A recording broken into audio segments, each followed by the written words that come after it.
Mr. Speaker, there are some goods and services that, because of their significance as basic to the health, peace, infrastructure, and the economy, it would be unproductive to risk a significant price increase by virtue of taxation. I also found it interesting when a member opposite was speaking about the issue of 10%. I think it was the member for number 8. Yes. Hope you understand I'm not picking on you, but I did make a few notes. He said that imagine that we're given 10% for part-time visitors, but 17% for local people. There's several studies and reports which speak to the issue of the hotel sector. I know what they're going to say, Mr. Speaker. And they say, by Skerritt as Minister of Tourism was able to influence the Minister of Finance to give special concessions to the tourist people. Mr. Speaker. Concession or concession? Which one? He must mean concession, because if not, he'll be kneeling before a priest now. My colleague here from number 4. I really am impressed with this young man, Mr. Speaker.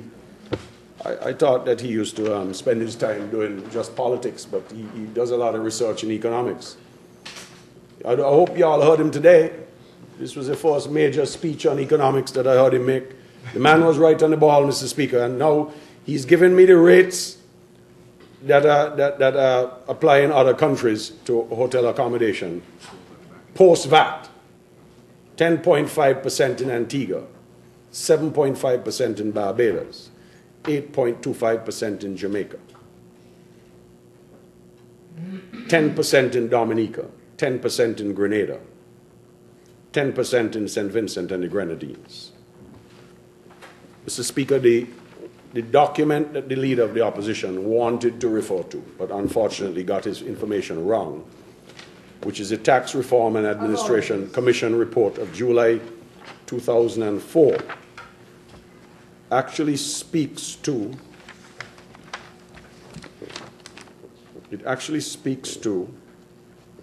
on the issue of value-added tax,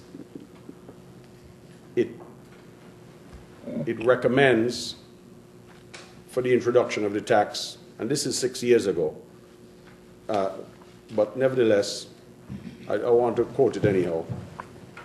It's a document from the East Caribbean Currency, East Caribbean Central Bank, Mr. Speaker, the Tax Reform and Administration Commission, July 2004. It says the suggested modalities for its introduction are on sales of goods and services, except where exempted or zero rated, the rates 0% on some basket of basic foods, medication for an agreed schedule of diseases approved by local medical authority, selected education material, public transport, computer hardware and software, and exports. And, Mr. Speaker, what is most pertinent here, 10% on transactions in hotels, restaurants, tour operators, theme parks, and similar attractions, etc., etc. Mr. Speaker, I had not seen this report prior to my recommendation to the Ministry of Finance that they consider 10%. I only saw this report today. Honourable Senator, you are within 10 minutes of your expired time. Would you require additional time? No problem, yes. Mr. Speaker. Start at 4:22. Yes. I'll be 10 minutes before expiration. Would you need additional time? Yeah, let's take it now. Yes. Mr. Speaker, I'm probably going to need 15 minutes at the most. Okay, so the question is, the Honourable Member, the Honourable Senator is requesting 15... But could I take 15 and then ask for another 15 if I need it? Okay, I ask for my half an hour. Mr. Speaker, can I request my half an hour? And should I not use it, then it would be all right. Yeah, that is your entitlement. Thank you, Mr. Speaker. Well, providing that the members agree. The question is that the Honourable Senator be allowed 30 additional minutes. Those in favour? Aye. Those against? The ayes have it. That's good.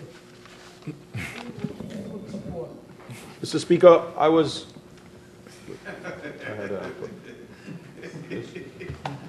Speaker, I got a little bit sidetracked earlier. I was talking about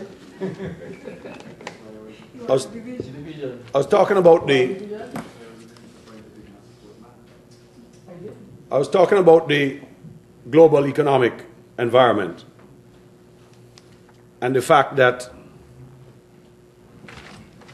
this VAT system that we will be implementing here in the near future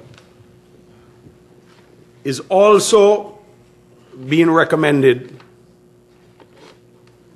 to this government and to others in the region by experts.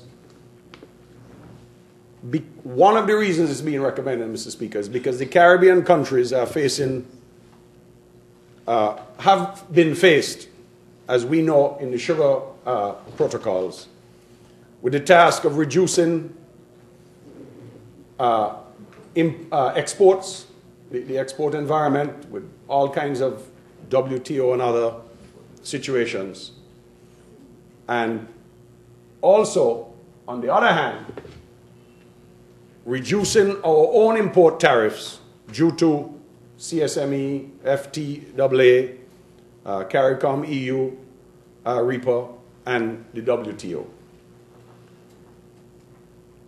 And given the fact that the region is, in some cases moderately, but in most cases highly dependent on import duties as a source of revenue, this could create significant revenue shortfalls in the short run.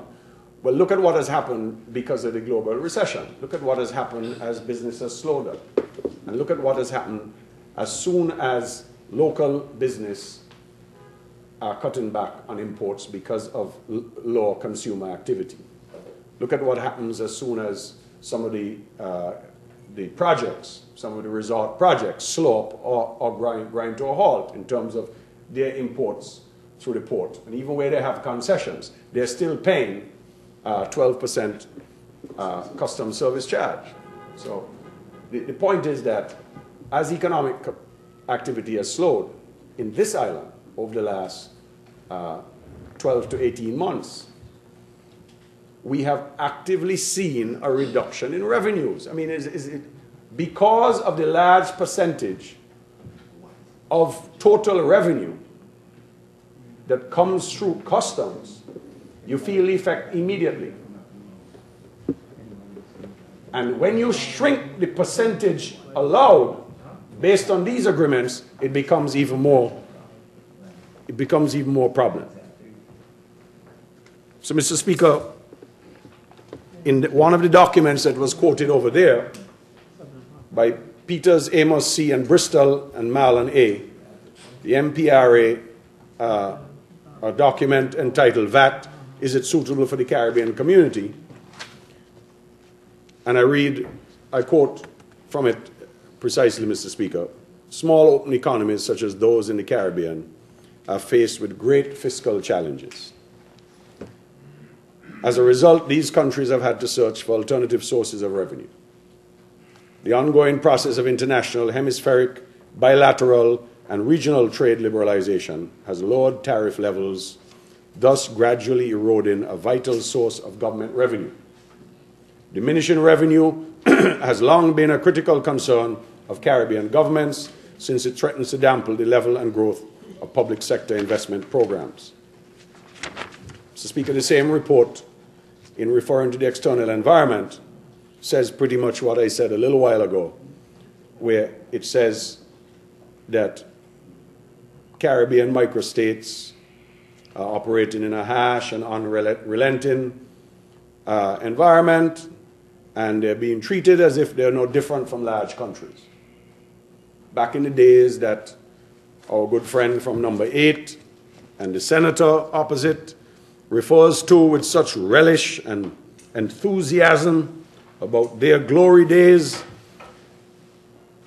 this country qualified for very generous concessional terms from financial institutions.